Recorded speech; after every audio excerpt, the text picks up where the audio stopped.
Now more than ever, we need to be thinking about our spending and finding ways to live more frugally and save more. So without any further ado, here are a few more tips for how to live a frugal life. Talked about how it's important to save things in your cart or wish list for later to avoid those impulse purchases, but if you are ready to make the purchase, it's important to make sure and do a quick search on the internet to see if you can find any discounts or deals or coupons to apply to your purchase. A really great tool for Amazon shoppers out there is a website called CamelCamelCamel. Essentially, it's an Amazon price tracker. I know they do also have some web extensions if you use Google Chrome or Internet Explorer, I think. But essentially, this will give you a graph of the highest and lowest prices for that specific item on Amazon. We all know with the different Amazon sellers and Amazon itself, the price is always fluctuating and moving. This CamelCamelCamel website is actually going to price and show you if you're near the lowest price point historically or the highest. This is going to be a good way to gauge if you should hold off a little bit longer or make your purchase sooner rather than later. Monthly fees and subscriptions are running more and more rampant with every year as technology increases, it seems. It's a good thing to take a look at your bank statement or your credit card statements and evaluate all of those monthly expenditures that you have and just take time and reevaluate if you really need them or not. A lot of times there are subscriptions that you sign up for and forget about. This is a good time to evaluate that list and see if you really need to be spending all of that money. My wife and I are both out a significant amount of our income with the current global situation happening right now, so I actually did cancel my Amazon Prime membership for the first time in about 10 years. A lot of times Amazon will even do free shipping for non-Prime members if you hit a certain price point. So it's something worth considering if you don't do a ton of shopping on Amazon or if you're buying a lot in bulk, which is a good thing to do if you're trying to avoid those impulse purchases anyway. On the topic of those monthly fees, another thing that you really should be getting rid of if you haven't already is a monthly modem or router subscription from your internet service provider.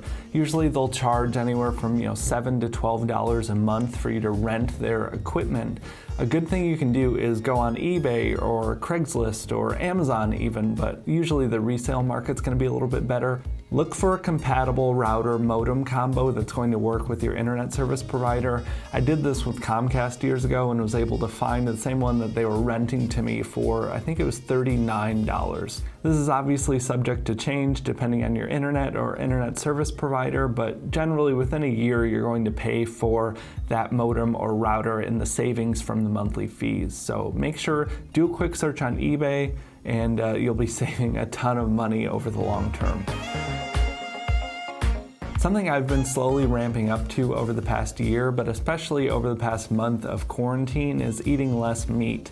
Meat and those meat substitute products for vegetarians or vegans are generally going to be a big percentage of your grocery bill.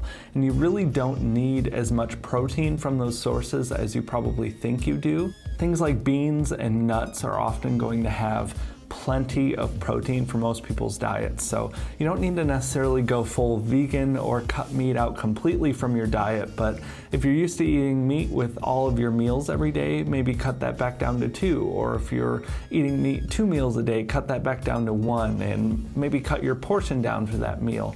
It doesn't have to be dramatic or drastic, but meat is going to be a huge portion of your groceries, and cutting that back is going to save a significant amount at the grocery store. Another big thing you can do is to avoid deliveries, whether it be for carry-out or grocery delivery. People think that it's relatively the same cost, but when you add in the tip and when you add in delivery fees, a lot of times you're paying a big premium to have that food brought to you. If at all possible, go to the store yourself. Avoid getting carry-out if you can, and just pick up your groceries yourself. You're going to save a lot more money that way.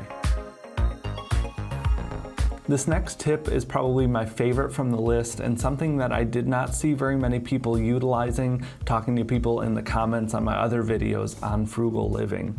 If you have a credit card or a debit card with cashback rewards or any sort of rewards programs, make sure that you're utilizing them. I had a lot of people boasting about how they didn't have any credit cards and they actively only used cash.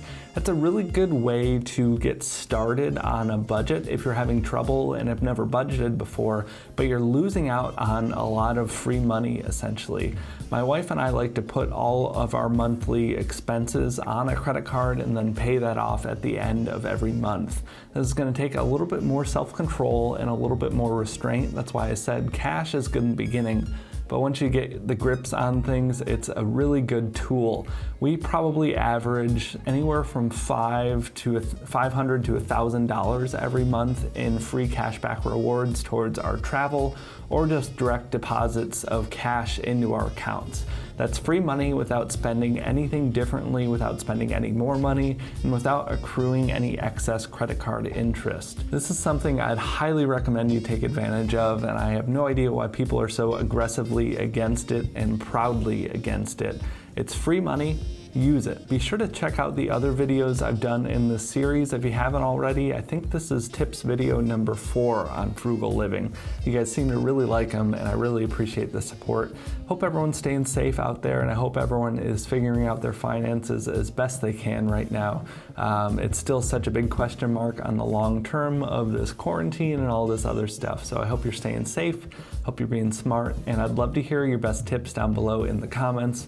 I've been loving to see all of the good advice from the previous videos. So thanks so much for watching. I'll talk to you later. Have a good one.